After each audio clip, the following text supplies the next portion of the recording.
Good afternoon, ladies and gentlemen, and welcome to the AFERIAN plc Interim Results Investor Presentation. Throughout this recorded presentation, investors will be in listen-only mode. Questions are encouraged and can be submitted at any time via the Q&A tab that's just situated on the right-hand corner of your screen. Please just simply type in your questions and press send. The company may not be in a position to answer every question it receives during the meeting itself. However, all questions will be reviewed, with responses published on the Investor Meet Company platform where it is appropriate to do so. Before we begin, I would like to submit the following poll, and if you could give that your kind attention, I'm sure the company would be most grateful. And I'd now like to hand you over to CEO Donald McGarver. Good afternoon, sir. Good afternoon and welcome everybody to the AFERIAN investor presentation. It's kind of a unique situation because Mark and I are actually in London in person today, having in-person meetings. So we're now thankfully hosted by Investec to do a virtual event with you all today, and we hope you enjoy it, and the recordings there that people can go back and have a look at it. So I need to hover over it. What we're going to do is take you through a bit of an overview, financial overview, review operations, and give a bit of an outlook. And then we'd welcome questions, and we'll go through as many of those as we possibly can today. And if we can't answer it today, we'll definitely come back to it. So there's kind of three things I want to leave you with today. First of all, the momentum in improving the quality and the visibility of our revenues and our earnings continues to be strong and improve. And you'll see that through our ARR and our recurring revenue and the enhanced productivity through the productization of our solutions as we go forward. Secondly, we are enhancing our solutions, and I'll talk about our marketplace, because our marketplace, we're very fortunate that we are working in a market that is growing and continues to grow, and we've enhanced the solutions through some small acquisition we did, but very important acquisitions that help us deliver more value to customers. And thirdly, as we reported when we did a trading update, we did have some challenges with the zero COVID policy in China back at the end of the first half. In April and May, well publicised the fact that they had lockdowns and ports getting stalled and stopped. And that had an impact on us, that we were unable to ship some of the product that our customers required at the end of May. I'm pleased to say that we made that up in June. We've also taken some action to mitigate that by pulling any sort of production in from quarter 4 into quarter 3, and ensured that we've got all the components that we need to meet our full year expectations for our customers and for our expectations in the market, and feeling confident that we'll be able to achieve that. So we'll take you through that in a little bit more detail as we go through the presentation. First of all, and I think most importantly, when you look at the marketplace, we see that actually all of us, the whole market on a global basis, we're watching a lot more video and a lot more content over many more minutes. But actually, more importantly for us, as someone that provides services to the streaming market, we're seeing that market growing much faster, and that become the dominant method through which we all view our content or video. And that's been supported actually just in the last few days and weeks. And some of you may hear headlines about Netflix, about subscriber decline, etc., going its growth. Actually, when we look at the market as a whole, we see significant increase. And last week, Nielsen, the ratings agency, reported some data analysing the market, and for the first time ever, streaming overtook cable as the medium through which North American viewers and consumers watch their video. So they came through at 35% of viewing was done over streaming, and 32% now through cable. But even more importantly, even post-COVID, over the last 12 months, that's seen a 22% growth in streaming over video. And even here in the UK, we're actually seeing that. The BBC reported in the last 2 weeks that the last quarter through to the end of June saw record levels of viewing via their iPlayer solution, their streaming service, with 1.6 billion streams achieved, so highest ever.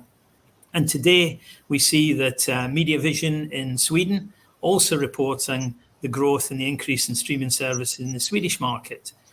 So we do continue to see that we are selling into that strong market, and we see our customers also growing quite successfully. And you'll see that in our net revenue retention rate, which we talk about later, we've seen a 113%. That just shows the growth that we're seeing within our existing customer base as well. We remain as a profitable cash generative. You know that our balance sheet is strong. We put in place a facility at the beginning of the year to strengthen that, to help us invest organically. We'll talk about organic investments, but also hopefully to accelerate our exciting M&A strategy, making sure that we do the right thing for our customers, for the business, and also for our shareholders. So our business today, what we do fundamentally is actually quite simple. What we do is we take from content owners, so media, entertainment, broadcasters, and content owners, we take the content and we deliver that to consumers over there on the right. And today we deliver that to any screen, anywhere, anytime. And you can see figuratively, we're demonstrating that through 24i, we deliver that to any device, whether that's a smart TV, an Android, an Apple device, whether it's a gaming machine or whatever. And through Amino, we deliver it into the living room via streaming services. And yes, whilst that looks very simple, there's a whole bit in the middle there around content management, distribution, encoding, etc. That's actually very complex. And what we do is simplify that complexity for our customers. Now, if you're a big tier one, like the BBC or Sky or some of the North American providers, you do an awful lot of that by yourself. You take care of that complexity, you have the engineering teams, you have the infrastructure, you manage the data centers to do that. More and more, our customers, they don't want to do that by themselves. They'd rather hand it over to someone who do that much more effectively and much more efficiently.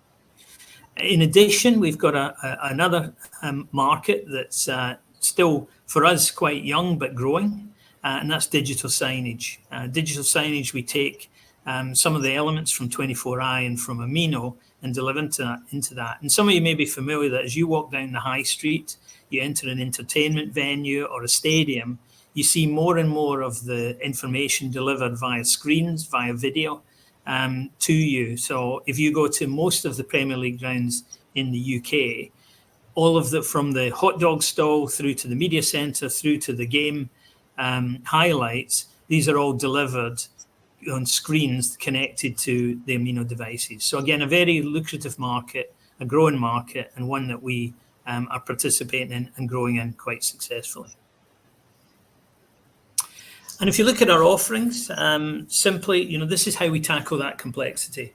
So 24i offers this, what we call Mod Studio, a modular or component-led end-to-end streaming device. So we've done it this way so that customers can easily come in and engage in some of our services, whether that's at the front end on the user applications using our productized apps, or whether that's through integrating and configuration, what we call backstage, allowing them to put their brands and their unique personality on the service, or whether that's through the back end, delivering that all that infrastructure, encoding and delivering that content across the cloud and the networks. And we allow customers through these modules to either go in one single module and then land and expand, or take that full end-to-end service as a fully integrated platform. In addition, following on the acquisition we did of the filter, we've also got now a sort of an advanced personalization service. We call it 24IQ, and that allows people to discover and realize relevant content to them much more efficiently using data analytics and some data science.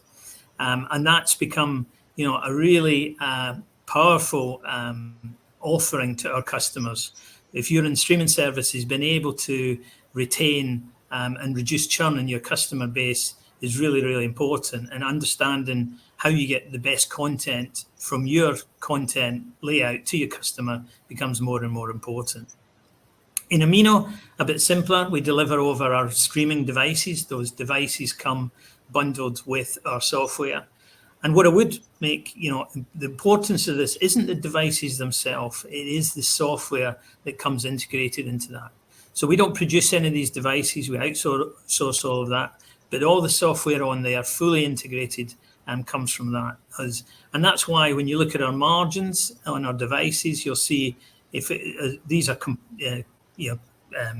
sort of standard devices, they come with the software fully integrated and much better margins than you would expect to get from a commodity type device. We also sell the operating system software, the platform software, on a standalone basis. And we sell that to people like PCCW in Hong Kong, who take that on other people's hardware because they value the software and the software integration we bring to bear on that. And then finally, we have our SaaS device management platform. We call it Engage. And Engage, we've seen is very, very sticky with our customers. And the ability, once we get that Engage platform into customers, they don't really want to go anywhere else because they get the ability to manage, resolve, optimize, and maintain that customer going forward. In terms of the commercial model then of those two platforms, so 24i and Amino, so 24i being the end-to-end streaming platform, which we are focused on selling, as Donald mentioned, on a modularized platform basis. So we're focused on selling that on a recurring revenue model. And we sell that on a recurring revenue software license fee per platform or per module. And therefore, as our customers take different elements of that platform, we can land and expand and we'll grow our recurring revenue on that basis. And you'll see that growth coming through in our numbers. We also sell, and on top of that, we sell a recurring user per user license fee. So as our customers grow, our revenues grow. In addition, our software and managed services fees are also sold on a recurring basis. There will, of course, be a setup fee per platform. And there is also an element of non-recurring professional services sold where customers want customized solutions rather than configurable solutions. But we're seeing that become a smaller proportion of our revenue as we move forward with developing and selling that platform, which brings a better return on investment for our customers and higher recurring revenue for our business. In terms of the Amino business, we're selling devices bundled with our software, as Donald mentioned earlier, and those are sold on a per device revenue model. But we're also driving recurring revenue by selling the software and the support and maintenance on that software, and also the device management platform, which is sold on a software and service basis on a per device per quarter basis. And when we look at our overall market, and I've talked about some of the dynamics in the streaming market about the growth and the opportunity, when we specifically look at our addressable market, it is a significant size and has got really good growth potential. So in 24i, if we only look at the front end, that's a $600 million market growing at 18% CAGR. But even within that, the aspect that we are addressing growing much faster at 35%. When we look at Amino, when you talk about devices and you're actually think about pay TV and cable and satellite, which very much in decline, the increasing market is in these streaming devices. Again, IP devices like the ones that we've always produced since the company was formed back in the 90s. So again, a strong market with good growth. And then underneath that, with the digital signage market, which also use similar devices, we've got an opportunity to also grow in that at almost 10% CAGR growth. And we're seeing a great deal of opportunity in that market. So large markets that we can address that are growing quite significantly. And when I look at operational highlights, first of all, you've seen that we did the acquisition of the filter. That was it brought for us some new customers. It also brought a proposition that we can now, new capabilities we can open up and offer to existing 24i customers, and allows us to get new revenue streams and expand existing revenue streams with customers in there and get a lot stickier with our customers. It's a very valuable offering that they appreciate. It comes as part of the solution. Then we talked about Mod Studio. We launched that this year. That's modules and components. And By doing that, we make it easier for customers to engage with us. We also, through that modular approach and through that end-to-end platform, we're able to quickly bring customers to market. A good example being Signage, the French language kind of Netflix that was started in Silicon Valley earlier this year. We managed to bring that up in 6 weeks from start to actually launching that product with customers. And whilst that helps our customer Signage monetize the content much faster and more effectively, it also helps us gain revenue much faster as well. And then TV, we talked about TV as a service. We see the number of devices growing on that SaaS platform quite significantly. We 48% growth on that platform.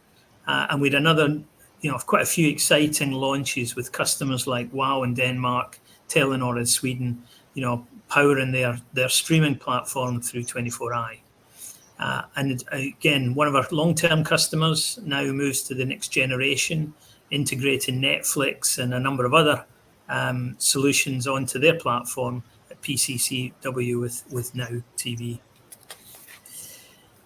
And when we look at KPIs, whilst revenue is slightly down as a result of those delays in shipments for some of the devices, we're pleased to see that our software and services revenue grew in the period, and would have actually, if we measure in dollars, but if you look underlying that, a lot of our revenue in euros impacted it. We've seen much faster growth.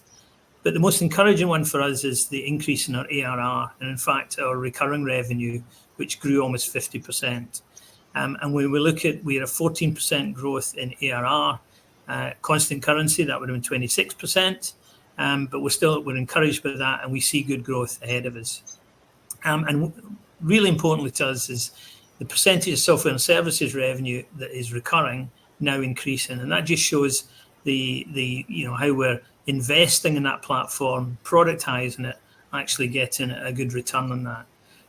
We've grown from when we started the platform 2.5 years ago, it was about 40% was recurring. The rest was either implementation fees or professional services. We've now grown that to almost 68%, our target being to get to at least 70%. And very encouragingly, down a little bit, but still very, very good, 113% net revenue retention rate, showing the land and expand and the growth we've got with our existing customers. And operating cash flow up on the period as well, which Mark will go through in a little bit more detail now. Thank you, Donald. So Donald mentioned the key highlights there in terms of our KPIs, recurring revenue and software and services revenues up. We could also worth mentioning the H1 device revenue, which was slightly down year on year, which we talked about being impacted by the short-term COVID-related supply chain delays in China. Now, it's important to note that clearly we've shipped the delays that happened. It's all been shipped in June. And we've also taken some significant mitigating actions to make sure that that doesn't happen again in Q4. And what we've done is we've pulled forward production from Q4 into Q3, such that we are ensuring that we can ship our product. And we've also got components either on hand or with our suppliers or on order well in time before Q4 to make sure that we can secure that production in Q4. As Donald mentioned, we have significant operating cash flow, again up 68% year on year with really good management of working capital. And you'll see that in more detail on our numbers. And I'll take you through the cash flow in a couple of slides' time. In terms of our expected full year growth, we're seeing that revenue growth underpinned by, as Donald mentioned, existing customer growth. So that net revenue retention figure of 113% comes from the user base growth I mentioned earlier, because in 24i we have licenses linked to the number of users, and also upsells to existing customers of those additional modules that I talked about earlier in terms of our land and expand. And we also have new customer wins as arising from the launch of new video streaming services such as Signage, which Donald talked about, but also our customers upgrading their existing capabilities. So moving from cable to IP, or trying to compete with the likes of Netflix or Amazon Prime in terms of the latest and greatest features, which everyone needs to compete. In terms of EMENA, we're also seeing growth driven by the technology refresh of people migrating from cable and satellite to streaming, but also aggregating their streaming pay TV services and OTT services onto one device. And as Donald mentioned earlier, we see further growth from the penetration of the digital signage market. In terms of the impact on the income statement, you can see the impact on the top line of those COVID-related supply chain issues, but also the growth in software. The gross margin percentage has come down from 46 to 44%, and you'll see that's mostly as a result of the impact of the Amino division, which we'll talk about in a minute. We've had some increased cost of components. To make sure that we secure supply, we've paid additional prices of components, but also we've passed a lot of that on to our customers, but unfortunately not all. We've also had an element of product mix in the first half, which we expect to unwind in the second half. So really, adjusted EBITDA is down primarily due to the operating leverage in the Amino business, which again you'll see in a couple of slides' time. But also we have seen some increased salary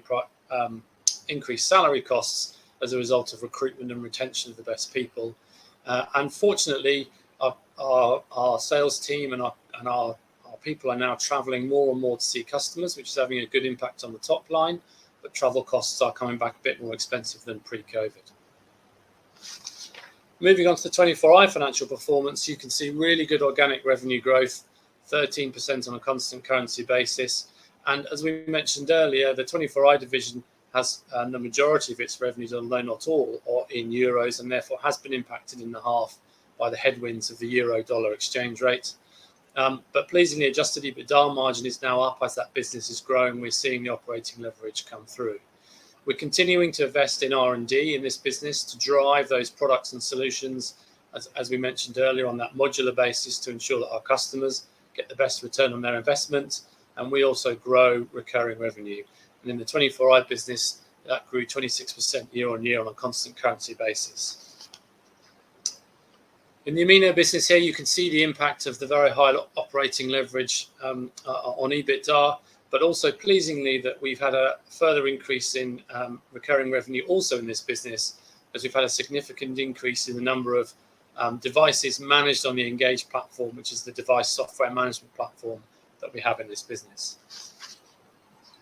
In terms of the cash flow, you can see, again, good operating cash flow coming from the adjusted EBITDA and working capital. And then we spent that money on both R&D and acquisitions in the form of exceptional costs and acquisitions, R&D to drive that recurring revenue growth. Plus also, we paid a dividend in the period. And we've also announced in this interim period that we intend to pay a 1p per share interim dividend. And then the final costs are the bank facility costs of $1.5 million, which allowed us to put in place a $50 million plus $50 million accordion facility back in December to support our M&A strategy, which Donald will talk about in a couple of slides' time. Thank you, Mark. So back a little bit to the market and just some stats here. I've talked about the size of the market, but most importantly, again, all of us are watching a lot more TV and video, and we're watching more minutes every year, and that's only increasing, even post-COVID. But actually, more importantly, within that, the fastest growth area is in streaming services, the area that we address in the market. And as you can see, it is a big number, but importantly, even live TV still takes up quite a big part of it. And that means that there's still a great opportunity for streaming services to penetrate even further. So again, a growing market with a growing market opportunity and a lot of longevity to it. And we believe we address that quite effectively through our offerings. And we keep hearing about more services growing, Disney Plus, Paramount Plus, etc. But actually, when we look within our customer base, we see them also continuing to grow. And one of the concerns people have is, what if we move in a recessionary environment? Actually, historically, when we moved into those environments, we all go out less. We spend less time at the cinema and events. And we spend more time at home watching TV and video. And I believe that streaming will continue to see an acceleration even in a recessionary type environment, and certainly ongoing. We did a small acquisition, but an important one, the Filter. I talked about Mod Studio. These modules are components. and that complemented a number of modules and components that we have, and is very attractive to our customers and to our market. It also brought us some new clients. You can see there, UK TV, Epix and Join, and additionally now integrated in so that we can offer this on the 24i platform to existing and to new 24i customers. And that gives us, added modules, added capability, but a new revenue stream and incremental revenue streams, and a much stickier proposition for our customers and for us. Investment, we continue to invest in R&D. I talked about our next gen platform, now branded as App Stage, as part of the 24i Mod Studio. And that helps our customers come to market quite a lot quicker, like we did with Signage. And also the modular approach helps us add more features and capability as the customers require them, and allows them to engage more effectively with us, and complements this land and expand. 24IQ, we continue to invest in that data analytics, recommendation and personalization, as that's more and more in demand for customers. We are imminently will be launching our TV as a service. Some of you may recall we did try an acquisition in the US last year of Mobi TV. Unfortunately, we weren't successful in that, but we have organically invested in the TV as a service platform, and we will launch that with customers in the next few months, which is very exciting for us. It gives us a new platform, and it's something that our customers say that they need. They no longer want to invest in infrastructure, data centers, network operation centers, and CDNs. They would rather somebody like us takes care of this, does that efficiently, effectively, on a pay-as-you-go recurring revenue basis. So quite an exciting proposition for us, and quite an exciting proposition for a big segment of our marketplace. We launched what we call RDK, which is one of the operating systems for streaming devices, Linux, Android, and RDK being the three main ones. We continue to invest in those because that's where we see significant opportunity for growth, particularly as customers move from cable to IP. So several cable now in decline because cable companies want to free up cable spectrum to deliver broadband, because it allows them to deliver broadband at fiber optic speeds, i.e. gigabit speeds, and therefore they deliver the video via IP. And we're seeing that accelerating, that cable companies moving away from cable, moving over to IP, Android, RDK, and also Linux. And we continue to invest in our Engage, our SaaS platform for managing devices, as we add some more modules around analytics, etc. And all of these drive recurring revenues and give our customers, a strong platform that they can build and support their customers on.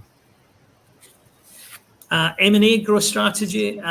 We've talked about this before. 3 major areas. Obviously, the filter fell into one of those. Our M&A is highly targeted. It's quite important to understand that we don't just jump into opportunities. Most of these are things that we've known, worked with, understood, that will complement what our customers want, how our markets need to be addressed, and how we want to add significant value to our customers. And we've got 3 areas: this emerging technologies, as I said, increasing scale and operational leverage, and expanding into new geographies. And we are, we'd like to, on this part of our strategy, as well as organic growth, is see some good inorganic growth as well. And I expect us to be able to execute that over the sort of coming periods, because it's something we believe is an exciting opportunity for us and for our customers. And in terms of our ESG goals, clearly ESG is important to our investors, but also it's important to our customers and our employees as well. And so we focus very much on this as part of our business rather than a separate initiative. And in terms of the environment, our Amino business upcycles our devices and extends the life of those devices, both in software but also in recycling them to other customers. And we also have made really good progress towards shipping all Amino devices using recycled and recyclable packaging. And our next generation of streaming devices will be made without logos, for example, to eliminate the need for plastic packaging. So we're really focused on that. And in terms of our travel policy, we're relaunching that as we move more now into a post-COVID travel, to make sure that we continue to reduce our carbon footprint. It's also important to our people in terms of ESG, and one of the examples of that is the sponsorship and mentoring we do in the Brno office in the Czech Republic, where we are helping to retrain women in roles for IT. And Donald and I have ESG-related targets built into our remuneration, and we are launching a Do the Right Thing campaign to improve our staff awareness of things like sustainability and diversity and inclusion. So, when we look at the year, as I said, we believe that we shipped all the delayed orders that we talked about back in April and May. We shipped those in June. We've moved as much of our production into Q3 as possible, so that we can actually mitigate any potential disruption later in the year. We've made sure that we've got all our key components to hand, so that we can satisfy the demand that's there, and potentially a bit more. And the order book is strong, so we really have good confidence in achieving the results and expectations for the full year. So it's been a good first half in terms of moving our strategic objectives ahead. We had some challenges, and we believe that we've overcome those challenges, and we're expecting a good outturn for the year. So I'll just move on to any questions. And I see that we do have one or two. Donald, Mark, if I may just jump back in there. Thank you very much indeed for your presentation this afternoon. Ladies and gentlemen, please do continue to submit your questions just by using the Q&A tab that's situated on the top right-hand corner of your screen. But just while Donald and Mark take a few moments to review those questions that were submitted already, I would like to remind you that a recording of this presentation, along with a copy of the slides and the published Q&A, can be accessed via your investor dashboard. Donald, Mark, as you can see, we have received a number of questions throughout today's presentation. So thank you to all the investors for submitting their questions. If I could please just hand back to you to run through that Q&A tab, and where appropriate to do so, if you could please just read out the questions and give your response, and then I'll pick up from you at the end. Thank you. Good talk. Let me just, so the first one we've got from Matthew R is, as a B2B video streaming company, who are your major competitors and how do you differentiate yourselves? I think first and foremost, there aren't many competitors that provide a end-to-end video streaming platform combined with the ability to deliver devices as well. There's probably, correct me if I'm wrong, Mark, but there's probably only really one that does that, and that is in kind of more in the North American marketplace with TiVo. So we're a bit unique. Where we do compete outside of devices, it's normally in the application side or it's in the platform side. And the fact that we offer those together, the fact that we offer those modularized, allows us to compete on a one-to-one basis, but also be able to add incremental value and cross-sell some of those. So we keep talking about land and expand. And that is important to us, that once we engage with a customer, say on the front-end application, as we've done with a number of customers, they can expand that into the back end and offer more and more value to the customer and more stickier offerings. So, several competitors, people like in the platform side, people like, some of them are partners as well for the devices, but people like Minerva and Enchhouse, people like Cultura. And on the application side, we've got a number like companies like Axido, Cultura again, and a few others in there.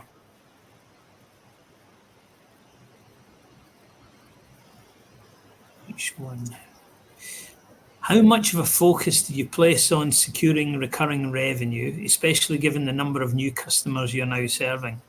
Recurring revenue is everything. And because not only obviously it's good for us because it helps us get more predictability in terms of revenues and earnings, but also because it's good for our customers. The important thing is getting customers onto a platform where it continues to innovate and add value in that platform, and allows them to seamlessly take advantage of that investment, and allows us to deliver more value to them through that, and them to get new features as fast as possible. So, everyone is incentivized in the business to generate recurring revenue, within new and in existing customers. And I think a good metric is just looking at the percentage of our software and services that is now recurring is increasing. We've gone from that 40% to 68%, and we aim to get to 70%. So having professional services, having the ability to do some implementation and bespoking is also important to our customers. A lot of our customers, that's how you really engage with them, and then we can sell them more and the additional value we give. But we want to get as many customers onto a product so as they can take advantage of the investment, the R&D, and the things that we do there. Mark, I'll let you get the 10 billion market opportunity. So in terms of the supply chain issues, so the question is, I know you briefly touched on current supply chain issues. Does this impact the 10 billion market opportunity? If so, how can we mitigate these issues? Well, I think, so firstly, we obviously work very closely with our suppliers, and we have direct relationships with not only our outsourced manufacturers, but also the suppliers of the components into that market. And we have continued during the COVID period to supply into our customers on time. And in the Q3 this year, as I mentioned, we've invested further in inventory and pulling forward production to ensure that we can meet that demand, and we're seeing good demand in the market. At the moment, we are seeing some lead times come down, and whilst there have been some short-term impacts in the first half, we don't see this as being a sort of strategic issue that's going to not allow us to get hold of components to grow our devices business as we have outlined. So I think that we are also, as you can tell from us, we are relatively small in comparison to that 10 billion market opportunity, in particular in devices. And so we don't foresee any challenges in being able to grow that business as a result of those relationships we have, and indeed the history we have of continuing to supply throughout COVID and difficult times. I'll handle the next one from Keith. Can you talk about who owns the data generated? Is there a way to monetize it for AFERIAN? Please talk about the competitive environment. So on data, we handle, manage, distribute an awful lot of data around the platform, usage, etc. The one thing I would stress is we don't handle any personal data. So we cannot, associate any data that we've got with individuals, and any personal data is owned by our customers, the broadcasters, the content owners, and the media companies. But we do have a significant amount of data going through this. And if you look at 24IQ, it's all about managing that data using AI to actually try and find content for subscribers that is more relevant, or help them discover more relevant content to make them more engaged. And we monetize that through that. As we do have data and analytics now on a device management platform, and we're able to monetize that through some additional modules and functionality. And we continue to look at how we can use data to help our customers, the operators, broadcasters, and content owners, to be more effective with subscribers, and using that as monetizing that for them as well. So do you want to handle? One final question. There's been a criticism that you consider yourselves well capitalized when in fact a large proportion of your assets are intangibles. How would you respond? So I think that's a really good question. Historically, the AFERIAN group has been focused very heavily on cash generation, and we are still profitable and cash generative, and that's what we focus on as a management team above all else. We are now investing, as you say, in mergers and acquisitions, which has been driving our intangibles up, and we're doing that to drive our recurring revenue in our software division, which will in the future also generate future cash flows. So I think it's a good point that you make. We are in a period now where we are investing in M&A to drive recurring revenues, but we're also focused on making sure that those, our group as a whole, generates cash and we retain cash on the balance sheet. Donald, Mark, if I may just jump back in there, and thank you very much indeed for taking the time to address all of those questions that came in from investors this afternoon. And of course, if there are any further questions that are submitted today, we'll make these available to you immediately after the presentation has ended for you to review. And ladies and gentlemen, we'll publish all those responses where it's appropriate to do so on the Investor Meet Company platform. Donald, perhaps before redirecting those on the call to provide you with their feedback, which I know is particularly important to yourself and the company, if I could please just ask you for a few closing comments to wrap up with, that'd be great. So first of all, thank you for everyone for your time today. Thanks for the questions. We always appreciate those. Makes it more interesting for us as well. Look, I'm really pleased that the positive momentum we've experienced in the business just continues, and especially with, as we see, some of the market tailwinds, particularly in the streaming market, whether that's through a recession or not, gives us, a lot of confidence in not only the short-term future, but the long-term future for our business and for our customers as well. We are continue to expand our offerings and the solutions, developing those to fit with the needs of our market and with the needs of our customers. And generally, we're just very excited about the future, and we think we've got a great opportunity ahead of us. We've got a good team, and we're all engaged in making this, better for all of our customers as well. So, thank you for your time, thank you for the questions, and hope to see some of you in person soon. Thank you very much. Donald, Mark, thank you very much indeed for updating investors today. Could I please ask investors not to close this session, as you'll now be automatically redirected for the opportunity to provide your feedback in order that the management team can better understand your views and expectations. This will only take a few moments to complete, but I'm sure will be greatly valued by the company. On behalf of the management team of AFERIAN plc, we would like to thank you for attending today's presentation. That now concludes today's session, so good afternoon to you all.